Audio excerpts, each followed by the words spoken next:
lakukan bersama dengan izin Allah Subhanahu wa taala dalam masalah ini. Yang pertama tentunya kalau kita sudah tahu sebab utamanya adalah kurangnya pemahaman terhadap agama, maka di antara tindakan preventif bahkan juga bisa pengobatan juga jika seseorang sudah terpapar, yaitu dengan cara menguatkan agamanya. Dipahamkan anak-anak kita dan kita sendiri tentang tujuan hidup, dan bahwasanya tujuan hidup kita adalah untuk bertauhid, beribadah kepada Allah dan mengisahkan Allah di dalam ibadah. Ditanamkan di dalam dirinya kesadaran tentang berharganya waktu, dan bahwasanya waktu ini lebih berharga daripada emas. Emas naik terus ya, tapi katanya betul. Dia mau naik seberapa pun, waktu kita lebih berharga daripada emas. Maka kita tanamkan yang demikian. Dan di antara kewajiban di dalam agama kita yang hendaknya kita tanamkan, dan ini semoga bisa menjadi benteng bagi seseorang dari kerusakan-kerusakan tersebut, adalah sholat lima waktu, yang merupakan rukun Islam yang kedua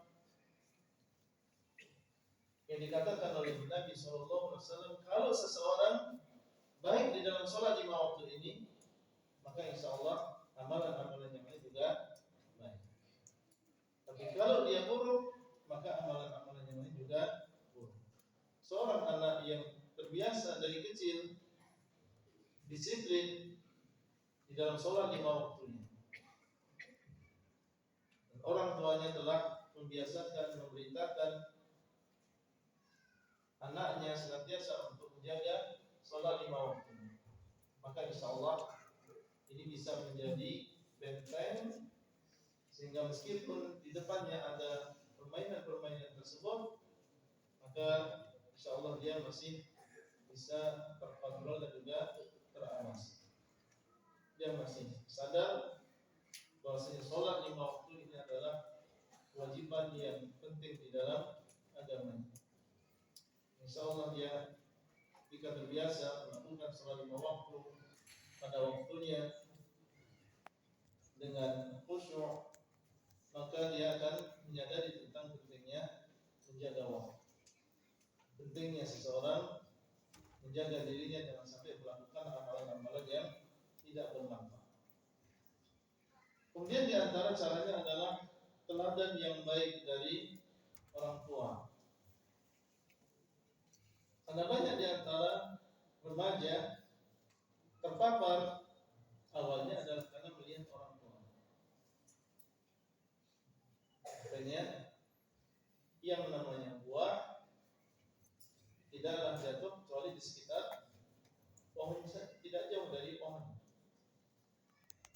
Ketika orang tua pengawasan dan menghilangkan rasa tidak enak ketika menegur anak. Kan seseorang, apalagi seorang orang tua yang sudah diberikan oleh Allah SWT amanah anak-anak, hendaknya dia mengawasi, dan kalau melihat ada sesuatu yang mencurigakan, maka segera orang tua melakukan komunikasi yang baik dengan anak, mengawasi, mengingatkan.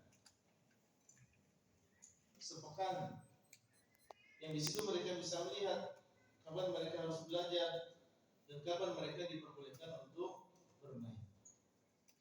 Ada waktunya, sudah semuanya kita tentukan dan semuanya kita batasi. Di antara hal yang menjadikan mereka kecanduan, terbawa di antaranya adalah karena mereka tidak tahu apa yang harus mereka lakukan saat itu. Tidak ada Jauhkan mereka dari teman-teman yang kita lihat teman-teman tersebut adalah kecanduan. Karena teman ini menyeret temannya. Hendaklah kita bijaksana dalam memberikan fasilitas HP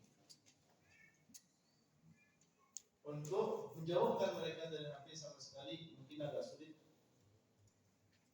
Tapi kita perlu cara yang bijaksana bagaimana supaya mereka bisa menggunakan HP dengan baik. Ini perlu kesungguhan, perlu strategi, perlu pengawasan,